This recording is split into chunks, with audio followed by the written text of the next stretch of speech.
Sok.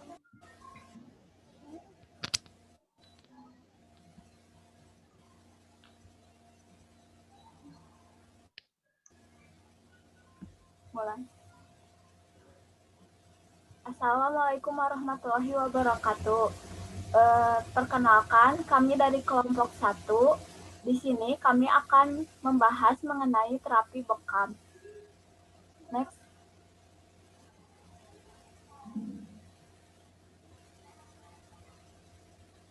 Adapun anggota dari kelompok 1 yaitu Adelia Fitriani dengan NIM 2006722, Anida Siti Nur Khofifah dengan NIM 2010085,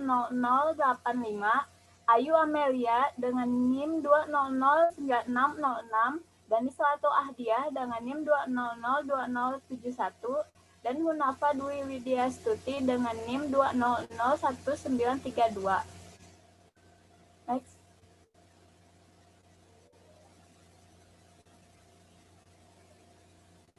Pengertian bekam. Terapi bekam atau TB, hijama dalam bahasa Arab, telah dipraktekkan di negara di dunia sejak zaman kuno. Terapi bekam adalah salah satu prosedur tradisional tertua dalam masyarakat holistik terapi di seluruh dunia. Meskipun permulaan terapi bekam diselimuti kontroversi, praktik telah disediakan bantuan dalam menyembuhkan penyakit medis dan bedah, dan itu komponen penting dari metode terapeutik yang efektif zaman kuno. Metodologi terapi bekam tradisional telah digunakan diwariskan dari generasi ke generasi oleh para praktisi. Secara historis, pencarian perawatan medis sangat berpengaruh, motivasi yang mendorong orang untuk bermigrasi dan berpergian perbatasan internasional. Ulasan naratif ini menjelaskan sejarah bekam, definisi instrumen bekam, dan tradisi bekam di antara berbagai peradaban dunia. Pentingnya dari ulasan ini adalah bahwa itu akan mengisi kesenjangan pengetahuan sejarah bekam. Ini juga menyediakan sumber yang andal untuk pengetahuan sejarah tentang beberapa aspek terapi bekam yang mungkin digunakan untuk pelatihan praktisi tradisional dan modern dan untuk membantu penelitian di seluruh dunia. Next.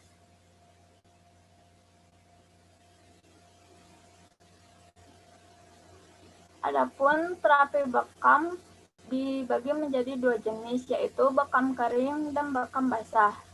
Bekam kering. Proses bekam jenis ini dilakukan dengan menghisap permukaan kulit dan memijat tempat sekitarnya tanpa mengeluarkan darah kotor. Bekam kering diyakini untuk melegakan sakit secara darurat atau digunakan untuk meringankan nyerian urat-urat punggung karena sakit rematik juga. Penyakit penyebab penyerian punggung. Acap kali bekam jenis ini diaplikasikan kepada orang yang takut jarum suntik dan takut melihat darah. Kulit yang dibekam akan tampak merah kehitam-hitaman selama 3 hari. Yang kedua adalah bekam basah. Pada proses terapi bekam jenis ini dilakukan setelah melakukan bekam kering. Dilanjuti dengan melukai permukaan kulit dengan jarum tajam yang sudah disterilkan. Lalu di sekitarnya dihisap dengan alat cupping, set, dan hand pump untuk mengeluarkan darah. Darah yang keluar diyakini sebagai darah kotor. Lamanya setiap hisapan 3-5 menit dan maksimal 9 menit tergantung dari penyakitnya. Dan kasus tertentu memungkinkan proses bisa lebih lama. Selanjutnya akan dipaparkan oleh Ade.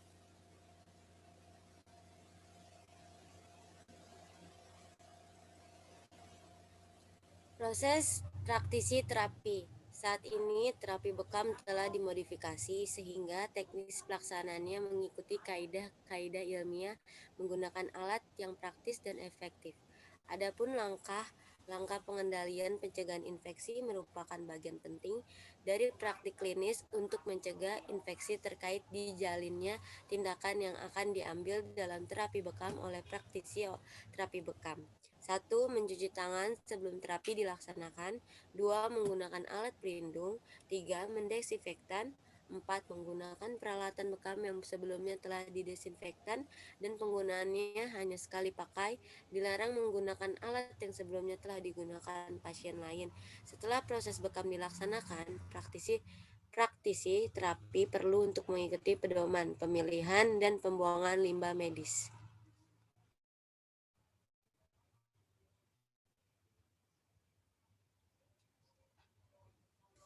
Manfaat yang diperoleh oleh pasien yang menjalani terapi bekam adalah relaksasi otot pada nyeri lokal, meningkatkan kesehatan secara keseluruhan dengan menghilangkan penyumbatan energi.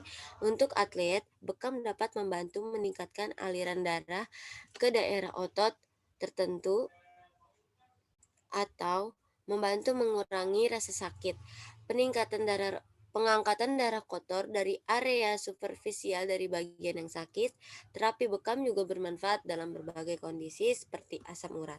Ini juga biasa digunakan dalam mengurangi rasa sakit dan nyeri otot dan juga untuk meningkatkan berbagai gerakan membantu sistem imun. Sebagai perbandingan, terapi bekam basah adalah ternyata lebih baik daripada terapi bekam kering karena mampu menghilangkan zat patologis penyebab CPS dan memulihkan fisiologi normal.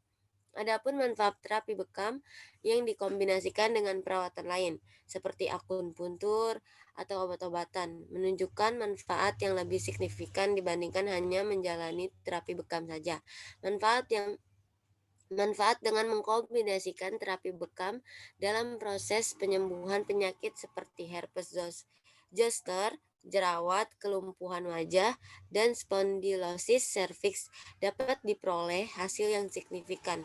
Efek terapi bekam dari waktu ke waktu tidak dapat diketahui pasti, tetapi penggunaan bekam umumnya aman berdasarkan aplikasi klinis jangka panjang dan hasil yang dilaporkan dalam uji coba yang ditinjau. Namun semua itu perlu diuji coba dan dievaluasi lebih lanjut. Oleh karena itu perlu dilakukan riset lebih lanjut yang berkualitas untuk menarik kesimpulan yang pasti.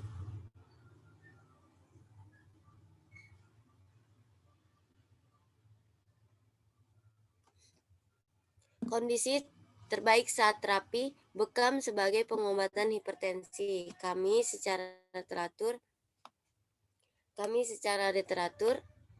menggunakan 15 database dari awal hingga 30 Juni 2009 tanpa batasan bahasa. Kami memasukkan semua uji klinis CT bekam untuk mengobati hipertensi pada pasien manusia. Risiko bias dinilai menggunakan kriteria Cohen. Untuk CT memenuhi kriteria inklusi 1 RCT, CT acak menilai efektivitas bekam kering pada perubahan fungsi pembuluh darah otak dibandingkan dengan terapi obat. Hasil mereka menunjukkan efek signifikan yang mendukung bekam pada kepatuhan vaskular dan derajat pengisian vaskular. Satu studi observasi yang tidak terkontrol UOS menguji bekam basah untuk hipertensi akut dan menemukan bahwa pengobatan satu kali mengurangi tekanan darah. Kesimpulannya, bukti tidak terlalu meyakinkan untuk menyarankan bekam efektif untuk mengobati hipertensi. Penelitian lebih lanjut diperlukan untuk menyelidiki apakah itu menghasilkan efek khusus untuk kondisi itu. Nah, selanjutnya akan dijelaskan oleh Ayu.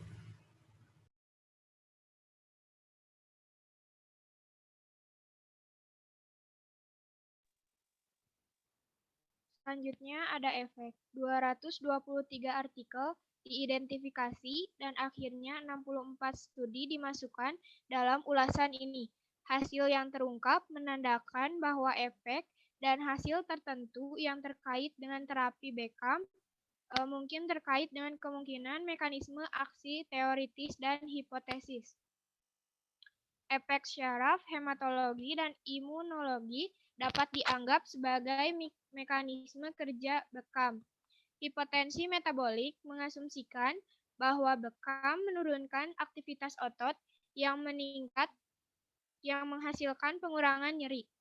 Kemerahan, pembentukan bula, dan perubahan histologis pada kulit kemungkinan disebabkan oleh vasodilatasi dan edema tanpa infiltrasi dan seluler aktual.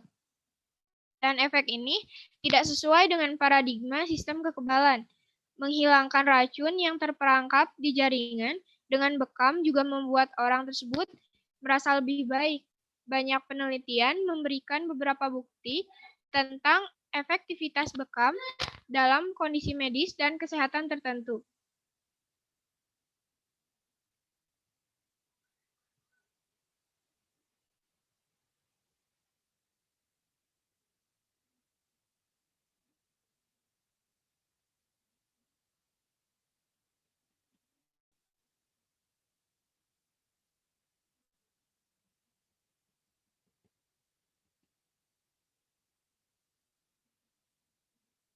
Terapi bekam.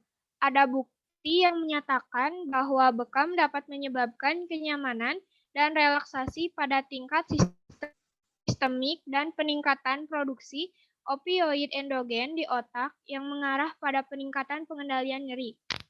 Peneliti lain mengusulkan bahwa tindakan utama terapi bekam adalah untuk meningkatkan sirkulasi darah dan membuang racun dan limbah dari tubuh.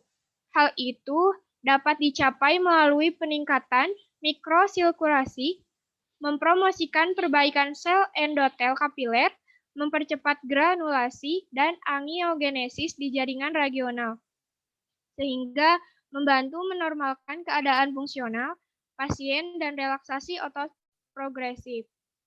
Bekam juga menghilangkan bahan berbahaya dari mikrosirkulasi kulit dan kompartemen interstisial yang bermanfaat bagi pasien.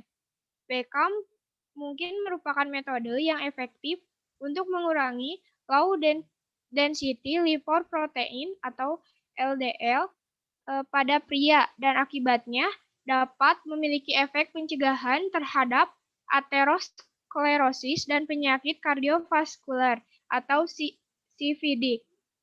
Bekam diketahui secara signifikan menurunkan kolesterol total, rasio LDL, lipoprotein kepadatan rendah atau lipoprotein kepadatan tinggi atau HDL. Terapi bekam dapat secara signifikan menurunkan jumlah limfosit dalam darah lokal yang berhubungan dengan daerah yang terkena dengan peningkatan jumlah neutrofil, yang merupakan salah satu mekanisme antivirus yang mengurangi skor nyeri. Kehilangan darah bersama dengan vasodilatasi cenderung meningkatkan aktivitas parasimpatis dan melemaskan otot-otot tubuh yang bermanfaat bagi pasien dan juga dikaitkan dengan efek samping bekam. Selanjutnya, selain itu, kehilangan darah diperkirakan meningkatkan kualitas darah yang tersisa, sehingga memperbaiki gejala nyeri. Bekam juga meningkatkan sel darah merah dan sel darah merah.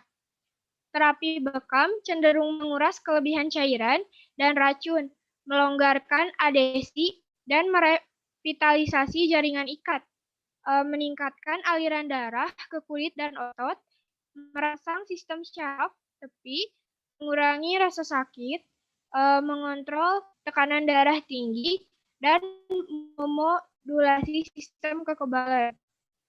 Beberapa peneliti percaya bahwa penumpukan racun adalah alasan utama perkembangan penyakit.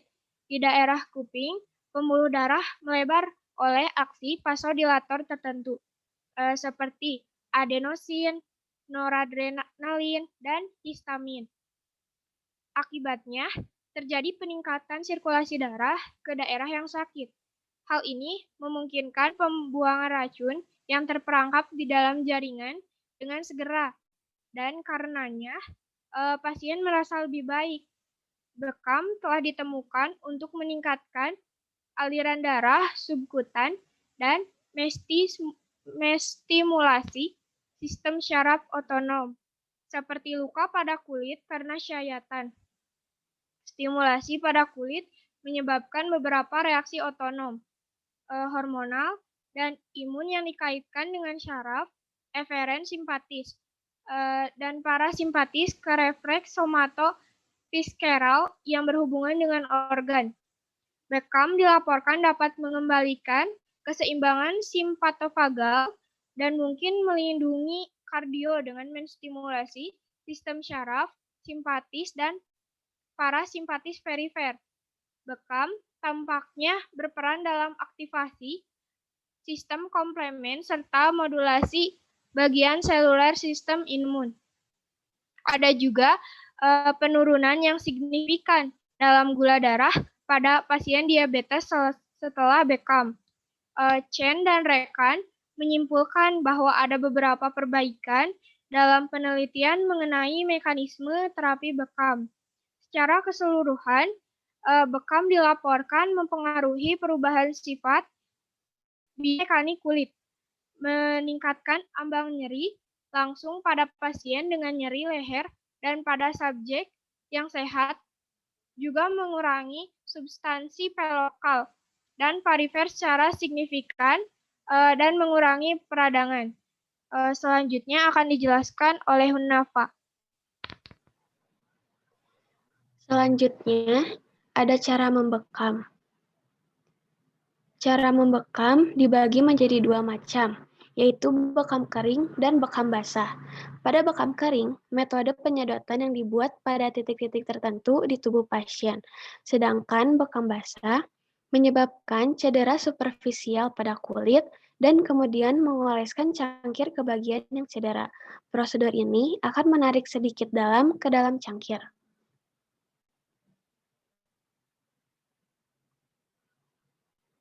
Next.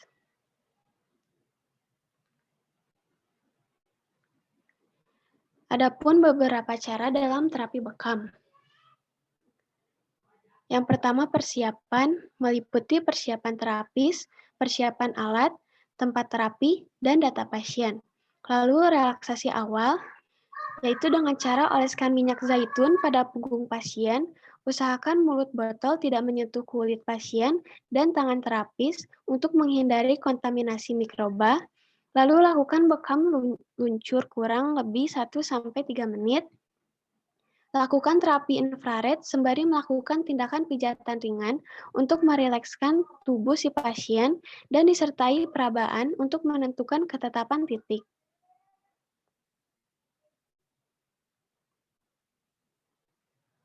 Selanjutnya, bekam kering.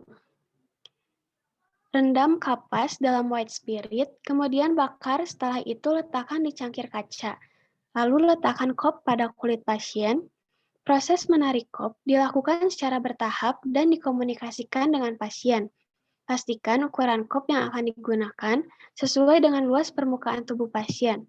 Mulailah hingga api berhenti dan perubahan suhu menciptakan hisapan yang diinginkan. Setelah beberapa saat, efeknya akan surut dan cangkirnya lepas dengan sendirinya. Lalu ada bekam basah, ada dua cara. Yang pertama metode cupping dan puncturing dan cupping CPC. Ada beberapa langkah dalam metode puncturing dan cupping, yaitu demarkasi kulit, sterilisasi, puncturing, cupping. Dalam metode ini, praktisi harus mengontrol hisapan dengan menggerakkan cangkir secara perlahan ke satu arah. Dalam cupping jarum, akupuntur diterapkan dengan pengendapan cangkir berikutnya di atas jarum. Dan di sini terjadi penusukan dengan cara pasang jarum lancet pada pena lancet, lepaskan kop, dan lakukan penusukan pada kulit. Penusukan disesuaikan dengan kulit pasien. Kedalaman penusukan dikomunikasikan dengan pasien. Setelah penusukan, lakukan penarikan cangkir atau kop kembali, lalu biarkan beberapa saat. Setelah darah keluar, terlihat berhenti. Setelah itu, tarik cangkir satu persatu dan bersihkan darah dengan tisu dan lakukan relaksasi akhir. Selanjutnya akan dijelaskan oleh Anida.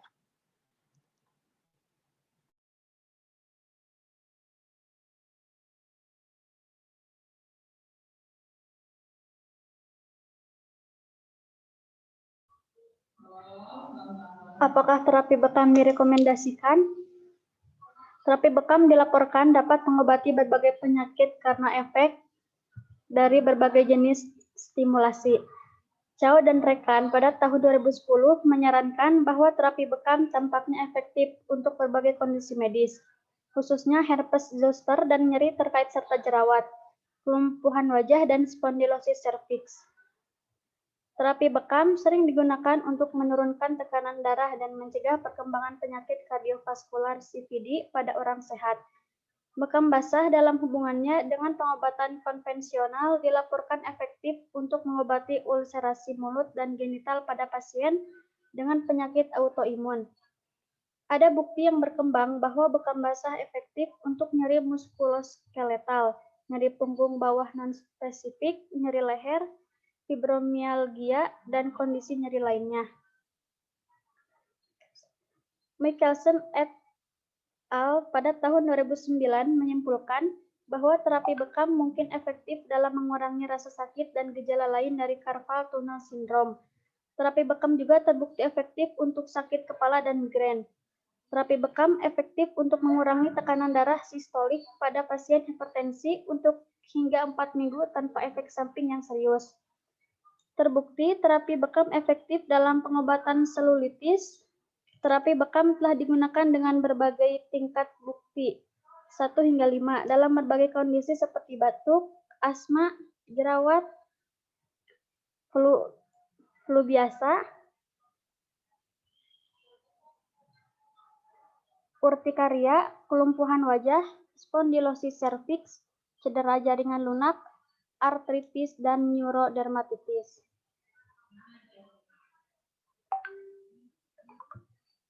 Next.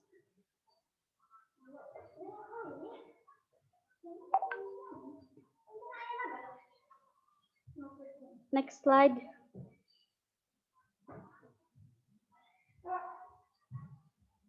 Nah, kesimpulan, terapi bekam hijama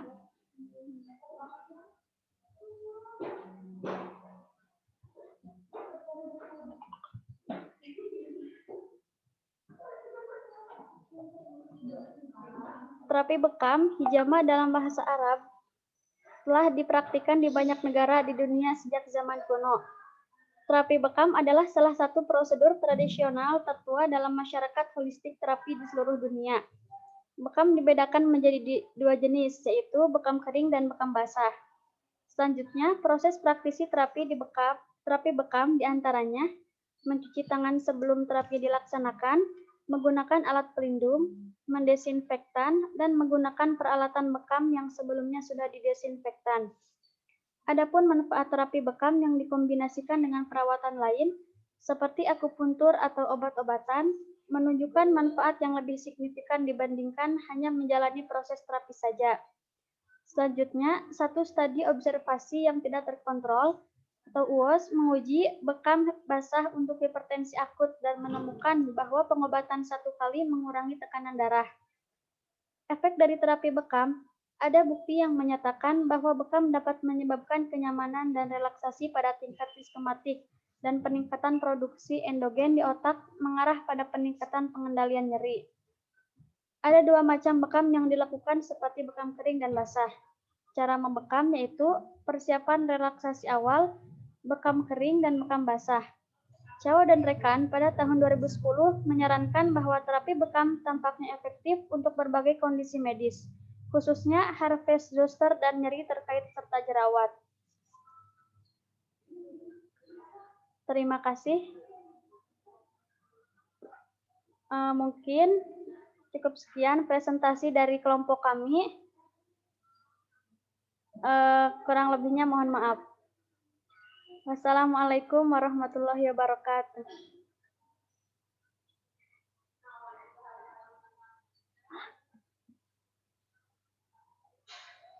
Nggak maafin, nggak. Nama lupa.